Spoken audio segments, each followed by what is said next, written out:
కొత్తగా అపాయింట్ అయిన ఎస్పీ గారిని సతీష్ కుమార్ గారిని కలవడం జరిగింది. ఆయనకి గుంటూరుకి వెల్కమ్ చెప్పడం జరిగింది. అదేవిధంగా ఒకేసారి గుంటూరులో ఎన్నో రకాలైన లా అండ్ ఆర్డర్ సమస్యలు బాగా ఎదుర్కోవడం జరుగుతుంది. వాటన్నిటినీ కూడా ఒక రిప్రజెంటేషన్ రూపంలో ఈరోజు సార్ ముందు పెట్టడం జరిగింది. గంజాయి బాగా విపరీతంగా మనకి గుంటూరు వెస్ట్లో సరఫరా అవుతూ ఉంది. వాటి పాయింట్స్ ఎక్కడెక్కడ ఆ ప్లేసెస్లో ఉన్నాయి అని ఒక కంప్లీట్ మ్యాటర్ని మొత్తం టైప్ చేసి వార్డ్ వైజ్గా ఈరోజు ఎక్కడెక్కడ దొరుకుతుంది, ఏ పాయింట్స్లో దొరుకుతుందో కంప్లీట్ వార్డ్ వైజ్గా లిస్ట్ అవుట్ చేసి సార్కి ఇవ్వడం జరిగింది. అలాగే బాగా రిమోట్ ఏరియాస్లో, ఐసోలేటెడ్ ఏరియాస్లో సీసీటీవీ కెమెరాస్ని ఇన్స్టాల్ చేయాలి, గుంటూరు మొత్తం అండర్ సర్వేలెన్స్ ఉండాలి అని చెప్పి సార్ని కోరడం జరిగింది.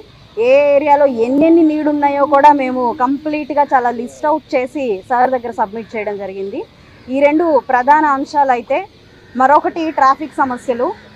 ఇప్పటికే అంటే 3 నుంచి 4 కంటే ఎక్కువ కూడలు లేని గుంటూరు వెస్ట్లో కూడా విపరీతమైన ట్రాఫిక్ సమస్యలను ఎదుర్కోవడం జరుగుతుంది.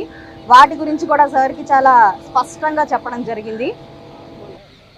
ట్రాఫిక్ సమస్యల గురించి కూడా చాలా స్పష్టంగా చెప్పడం జరిగింది. సండే వస్తే సండే మార్కెట్ అరండాలపేట దగ్గర కూడా విపరీతమైన ట్రాఫిక్ జామ్ అవుతుంది, మనందరికీ తెలుసు.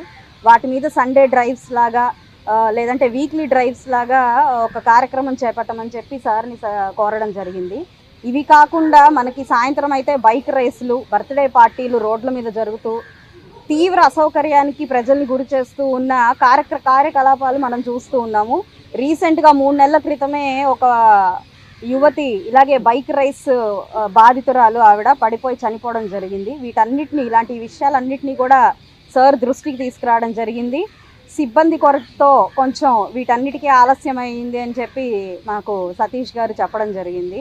వీటన్నిటి పరిష్కారం ఆయన సత్వరమే చేపడతాను, ఆగస్టు 15 లోపు కంప్లీట్గా ఒక మంచి కార్యాచరణతో ముందుకు వచ్చి సమస్యలన్నిటి మీద దృష్టి పెట్టి ఆయన ఈ లా అండ్ ఆర్డర్ సమస్యని, గుంటూరు వెస్ట్లో ఉన్న ప్రతి ఒక్క అంశాన్ని ఆయన ఖచ్చితంగా దృష్టి పెట్టి సాల్వ్ చేస్తాను అని చెప్పి మాకు మాట ఇవ్వడం జరిగింది.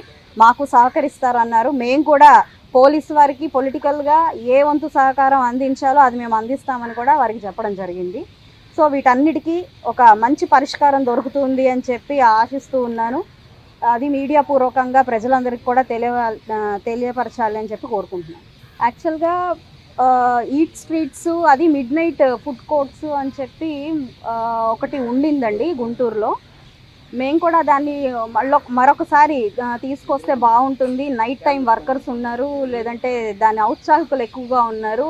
కాబట్టి దాని మీద ఒక పాయింట్ దృష్టి పెట్టి అది క్లోజ్ అవ్వడానికి కారణం ఏంటో దాని మీద కాస్త పూర్తి దర్యాప్తు చేసి నిజంగానే ప్రజలందరూ కోరుకునే విధం అయితే, దానివల్ల ఏ రకమైన ఇబ్బందులు ట్రాఫిక్ పరంగా కానివ్వండి, లేదంటే సోషల్ డిస్టర్బెన్స్ అనేది లేని పరిస్థితి కనుక ఉంటే అది ప్రజల కోరిక మేరకు దాని మీద దృష్టి పెట్టి అది మళ్ళీ తీసుకురావడానికి నేను ప్రయత్నిస్తాను. ఒక ఫీనిక్స్ మాల్ కాదండి, యాక్చువల్గా యావత్ గుంటూరు మొత్తం కూడా చాలా నేరో రోడ్స్ అయిపోవడం వల్ల ఎప్పుడో సిటీ ఎక్స్పాన్షన్ అవుతూ ఉన్న క్రమంలో ప్రజలు ఎక్కువ అవుతూ ఉన్నారు, కానీ రోడ్స్ ఇవన్నీ ఎక్స్పాండ్ అయ్యే పరిస్థితి లేక ట్రాఫిక్ జామర్స్ అంటే పార్కింగ్ ఏరియాస్ మేజర్గా ప్రాబ్లం అవడం వల్ల ట్రాఫిక్ జామ్ అవుతూ ఉన్నది.